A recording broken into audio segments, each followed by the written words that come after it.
جب احادیث کا مطالعہ کرتے ہیں جی تو وہاں اختلاف کافی نظر آتا ہے. جی ایون عقیدے کے اندر اختلاف نظر آ جاتا ہے. جی مثال کے طور پر حضرت ابو ہریرہ کی مشہور حدیث ہے ٹھیک جس میں انہوں نے فرمایا کہ جی جس نے کلمہ پڑھ لیا وہ جنتی ہو جائے گا. جی میں سمجھ گیا آپ انہیں کی دوسری ٹھیک حدیث ہے کہ جس نے وضو ٹھیک نہیں کیا وہ ایڑیاں جہنم میں چلی جائیں گی. ٹھیک ہے.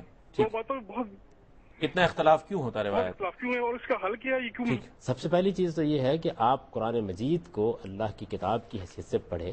آپ کے عقائد کیا ہونے چاہیے، جنت کس صورت میں ملے گی، جہنم میں کون جائے گا، کفر کیا ہے، ایمان کیا ہے، شرک کیا ہے، اس کو بتانے میں کیا قرآن نے کوئی کسر چھوڑی ہے کہ آپ کسی انتشار ذہنی میں مبتلا ہوں.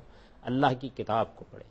پھر اس کے بعد روایتوں میں اگر کوئی چیز آئے تو وہ تاریخی ریکارڈ ہے، اس کو لوگوں نے مرتب کیا ہے. رسالت میں آپ صلی اللہ علیہ وسلم سے کوئی بات سنی ہے، آپ کا کوئی کال فیل دیکھا ہے، آپ نے کسی موقع پر کسی چیز کی تصویب کی ہے، اس کو لوگوں نے بیان کر دیا ہے. اس کو قرآن کی روشنی میں رکھ کے دیکھا جائے گا تو اس کے سب تضادات ختم ہو جاتے ہیں. قرآن مجید جب ایک چیز کو بیان کر دیتا ہے تو قرآن نے ایک فریم ورک فراہم کر دیا ہے، اس کے اندر رکھ کے روایتوں کو سمجھا بھی جائے گا اور اس کو دیکھا بھی جائے گا.